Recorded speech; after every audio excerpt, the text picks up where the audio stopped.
ভারত থেকে ব্রাহ্মস ক্ষেপণাস্ত্র কিনছে কাছের দেশ। দ্বিতীয় দেশ হিসেবে ব্রাহ্মস কিনছে তারা। ব্রাহ্মসের জোরে আন্তর্জাতিক বাজারে ভারতের দাপট। এবার ইন্দোনেশিয়াও চুক্তিতে। মাটির কাছে উড়ে যায়, রাডারে ধরা পড়ে না ব্রাহ্মস ক্রুজ ক্ষেপণাস্ত্র এবার ইন্দোনেশিয়ার প্রতিরক্ষা শক্তি বাড়াচ্ছে। ফিলিপিন্সের পর ইন্দোনেশিয়া ভারতের ব্রাহ্মস ক্ষেপণাস্ত্র আন্তর্জাতিক দাপটের নতুন অধ্যায়।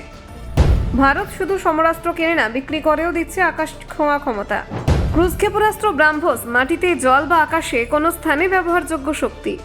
আন্তর্জাতিক প্রতিরক্ষা বাজারে ভারতের জয়যাত্রা। ব্রাহ্মস চুক্তি কৌশলগত শক্তির প্রমাণ।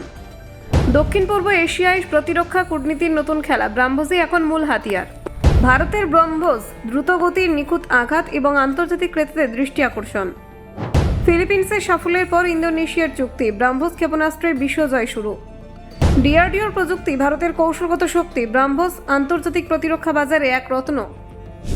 দেখুন, ভারত ও রাশিয়ার যৌথ উদ্যোগে তৈরি ব্রাহ্মস ক্ষেপণাস্ত্র ভারতীয় সমরাস্ত্র প্রযুক্তির একটি অন্যতম গুরুত্বপূর্ণ কৃতিত্ব।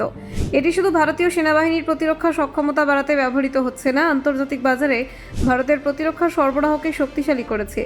ব্রাহ্মস ক্রুজ ক্ষেপণাস্ত্র হলো এমন একটি ক্ষেপণাস্ত্র যা মাটির কাছাকাছি দিয়ে উড়ে যায়, যার ফলে রাডার শনাক্তকরণ প্রায় অসম্ভব। এটি প্রচণ্ড গতিতে লক্ষ্যবস্তুতে পৌঁছায় এবং যে কোনো ধরনের বোমা, সাধারণ হোক বা পারমাণবিক, বহন করতে সক্ষম। ব্রাহ্মস ক্ষেপণাস্ত্রের বিশেষত্ব হলো এটি স্থল, জল এবং আকাশ এই তিন পরিবেশেই ব্যবহারযোগ্য। তাই এটি একাধারে একটি বহুমুখী প্রতিরক্ষা অস্ত্র। ভারত এই ক্ষেপণাস্ত্রকে শুধুমাত্র নিজেদের প্রতিরক্ষা চাহিদার জন্য তৈরি করছে না, আন্তর্জাতিক বাজারেও এটি বিক্রি করছে। এর ফলে ভারতের প্রতিরক্ষা শিল্প আন্তর্জাতিক খাতে শক্তিশালী অবস্থান তৈরি করতে পেরেছে।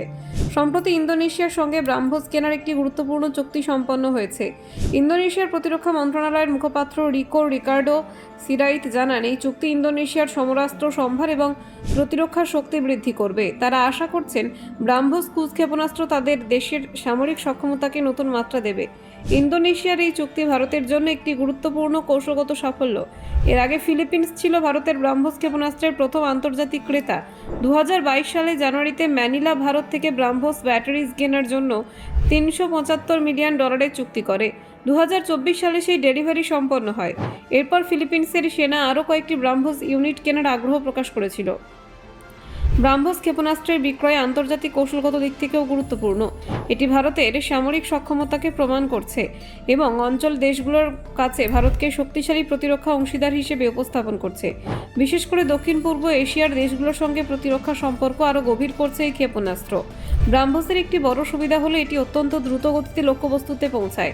মাটির কাছ দিয়ে উড়ে যাওয়ায় রাডার শনাক্তকরণ প্রায় অসম্ভব এবং লক্ষ্যবস্তুতে আঘাত যথেষ্ট নিখুঁত হয়। এটি স্থল থেকে জাহাজ এবং বিমান থেকে উৎক্ষেপণযোগ্য। এই বৈশিষ্ট্য এটিকে অত্যন্ত হুমকি সৃষ্টিকারী সমরাস্ত্র হিসেবে পরিণত করেছে। ব্যুরো রিপোর্ট, অজানার দেশে।